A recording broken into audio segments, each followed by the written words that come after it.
Couple jailed for brutal abuse of Indonesian maid. 2 injured in an 8-vehicle pileup on Garden Road. And gunman in Washington Navy Yard shooting had mental problems.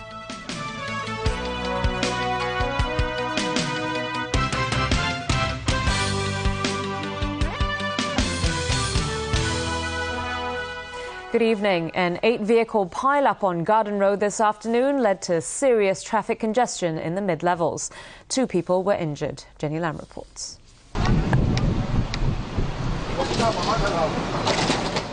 The 8 vehicles in the accident included this lorry. Its truckload of building material was scattered all the way down Garden Road. One of the cars ended up on the pavement. The lorry driver said he was coming downhill with a passenger in his vehicle. The brake has failed. The truck brake has failed. That's why I cannot stop. He escaped with minor injuries. This driver said she heard a loud noise of something rolling towards her, and before she knew what was going on, glass started flying into her vehicle. The accident occurred at around 4 p.m. and led to a long tailback all the way up the hill. The entire Garden Road had to be closed to traffic, leading to congestion in the mid-levels. Jenny Lam, TVB News. Well, Bo Xilai will learn his fate this Sunday. That's when a court in Shandong province will deliver a verdict in the trial of the ousted Chongqing party boss. Bo was tried last month on charges of bribery, embezzlement and abuse of power. The disgraced former political high flyer denied most of the charges he faces. During the trial, the court heard damning allegations against Bo made by his wife Gu Kailai and his former right-hand man Wang Lijun. But Bo hit back, challenging their testimonies. Japan faces fresh calls to face up to history on the 82nd anniversary of the Mukden incident, marking the Japanese invasion of northeast China in the run-up to the Second World War. In Shenyang, a bell was tolled 14 times at 9:18 a.m.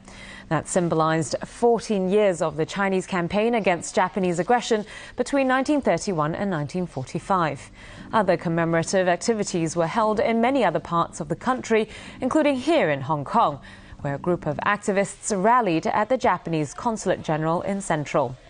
82 years ago today, Japan laid siege to Mukden, now Shenyang, and began the military occupation of northeast China.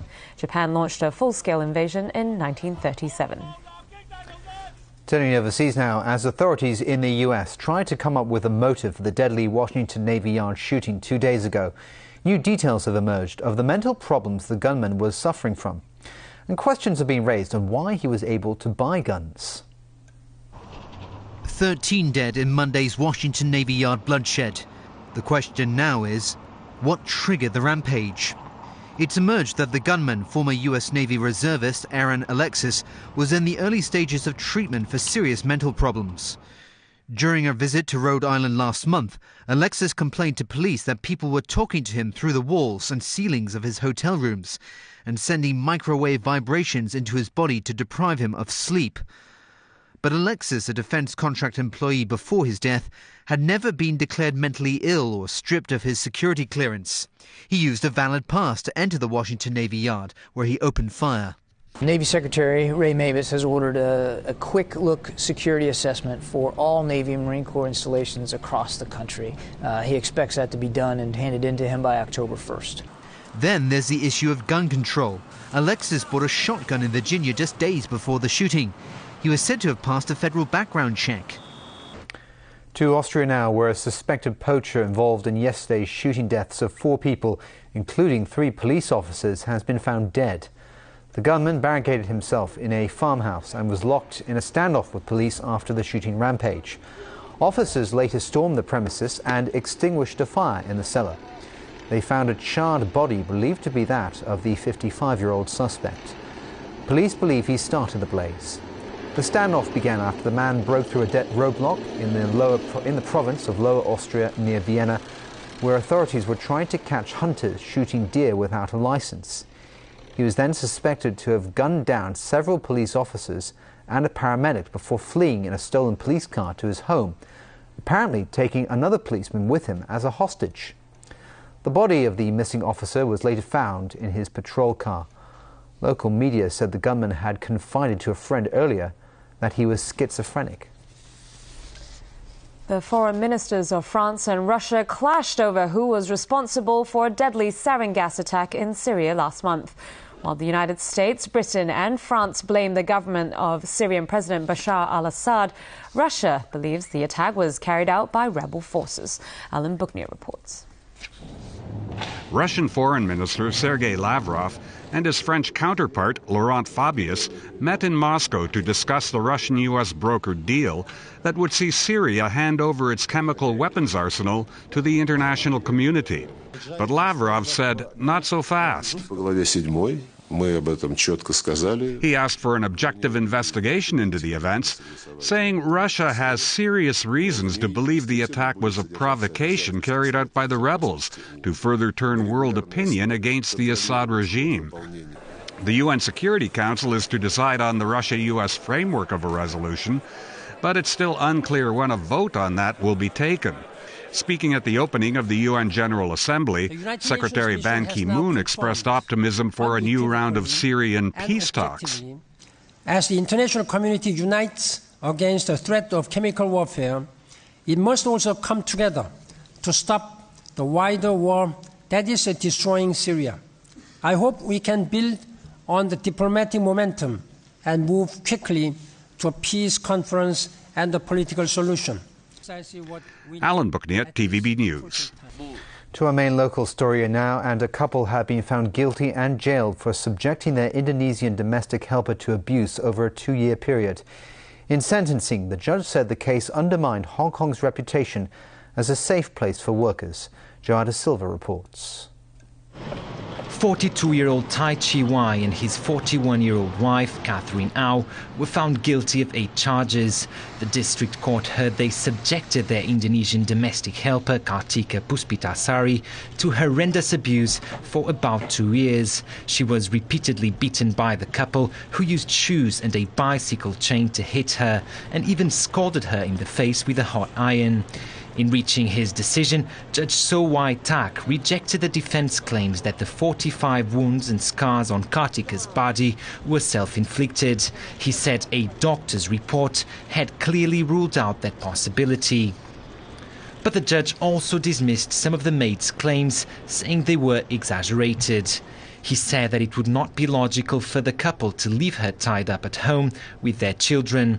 So also questioned why Kartika did not attempt to escape on numerous occasions when she found herself alone outside the house. And he also found it hard to believe that Au forced her to go around the house and her family in see-through plastic bags. A charge of false imprisonment was dismissed.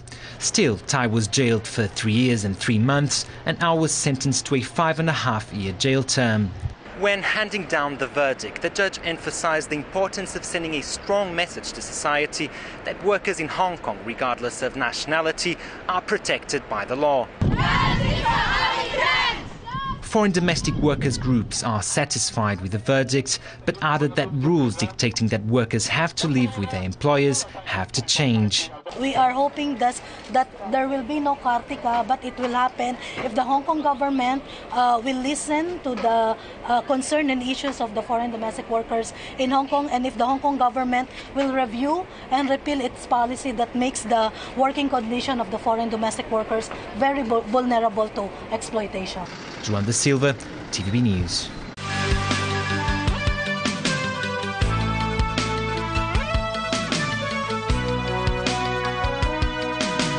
Welcome back. The government has denied media reports that it plans on expanding the individual visit scheme for tourists from the mainland.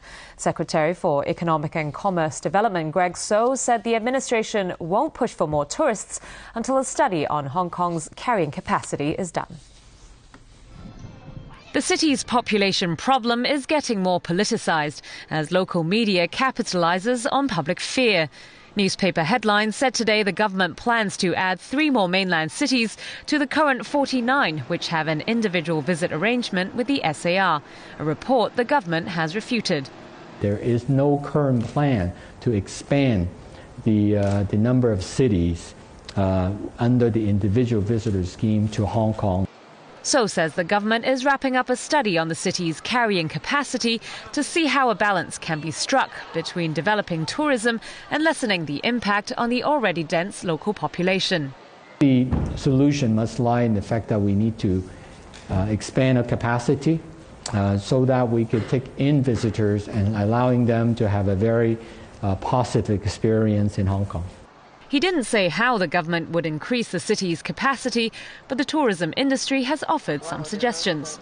Travel Industry Council Chairman Michael Wu says he's been trying to get the government to improve supporting infrastructure that will help lessen the impact of the large numbers of tourists.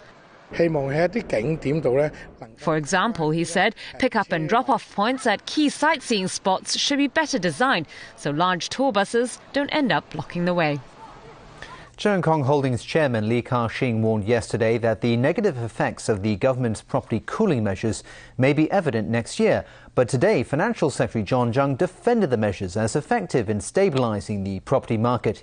He called on lawmakers to pass the relevant bill, adding that the cooling measures will be lifted when the time is right. Jenny Lam reports.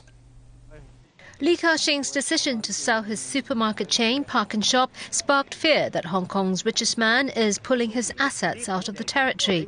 Li refused to further comment on his earlier remark that his conglomerates, Cheung Kong Holdings and Hutchison Whampoa, are not moving to anywhere else.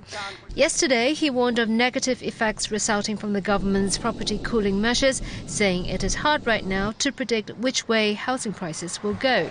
He also said he is definitely against the Occupy Central movement, saying it will damage the city's image as a financial hub. Financial Secretary John Tsang said today what Li Ka-shing does with Cheung Kong and Hutchison Whampoa are commercial decisions that the government will respect. On property prices, Tsang pointed out that the increase so far this year is already relatively small when compared with last year. That means the cooling measures are working, he said.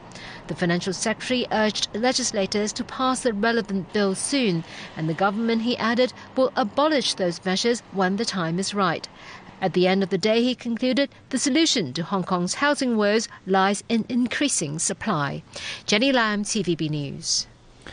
Well, the Long-Term Housing Strategy Steering Committee suggested earlier that subdivided flats should be licensed to ensure safety.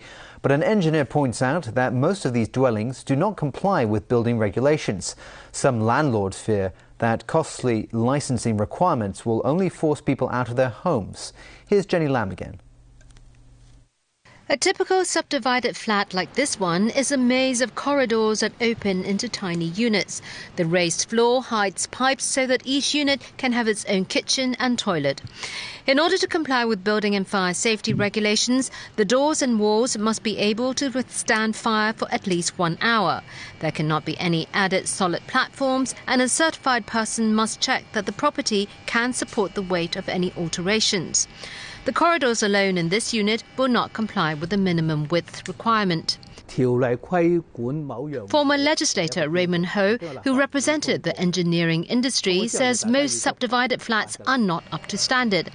But he is against bending the rules to suit them, and that's a headache for the landlords. Shea Hing-wah, chairman of the Hong Kong Owners Club, says it costs $40,000 to $50,000 a month to run a subdivided flat. Fixing the properties in order to comply with standards, he says, will double the cost, and tenants simply won't be able to afford the rent. Social worker Ng Kwan Lim doubts of licensing subdivided flats is the answer to housing problems faced by many low-income families. People live in these flats because they are cheap, he says, and they have no choice even if they know the units are against regulations. Ng knows of tenants who have to move out of subdivided flats because of rent increases after a licensing system was suggested. The Buildings Department, he says, has also stepped up inspections of rooftop homes and other illegally built structures. Ng fears the government action will only exacerbate housing problems among the poor. Jenny Lam, TVB News. A new tendering process is in place for building contractors looking to bid for redevelopment projects under a government scheme. It's also an attempt by authorities to stop criminals from muscling their way into the process. Evelyn Leung tells us more. Operation Building Bright, a government-subsidized scheme to promote old building rehabilitation and create employment opportunities, has been in the spotlight recently, and sometimes not for the right reasons. It's after a police investigation found criminals would intimidate, blackmail, or even wound contractors and owners' corporations to manipulate the tendering process of the building redevelopment projects. The scheme organizers, the Urban Renewal Authority and the Housing Society, today unveiled a new tendering process which they hope will put an end to these unlawful acts. That is mainly by hiding the identity of the prospective bidders until the first round of analysis have been completed based on all the tendering prices and the build-ups. Also, an independent accounting firm will be appointed to handle the tender procedures. The new tendering arrangement will be applicable to around 200 applications involving about 255 buildings, which have been approved by either the Housing Society or the URA, but haven't been given the tender documents for the works yet. Evelyn Lang, TVB News. Turtle jelly manufacturer Hoi Tin Tong had its name cleared today following allegations that it had been selling mouldy products. Secretary for Food and Health Ko Ing-man said government tests found no mould in the jelly and it did not contain bacteria at a concentration that could lead to food poisoning. Inspections of Hoi Tin Tong's local factory and retail outlets also confirmed that hygiene conditions are acceptable. Land surveys on vegetated hillsides and in urban areas may soon be made easier thanks to laser technology. Stephanie Choi takes a closer look. Drivers may be relieved to know that road closures due to land surveys could become a thing of the past. The Civil Engineering and Development Department is testing out a mobile laser scanner, a device that uses light pulses to measure distances between surfaces.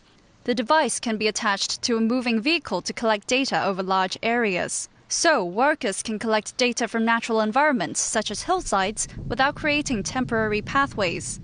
It's a less impact on the environment. The other thing is the safety of the site personnel. The scanner can also be used along busy roads without disrupting traffic. This means the process of data collection is shortened to just the amount of time it takes to drive by a site. But this will not lessen the time spent on data analysis.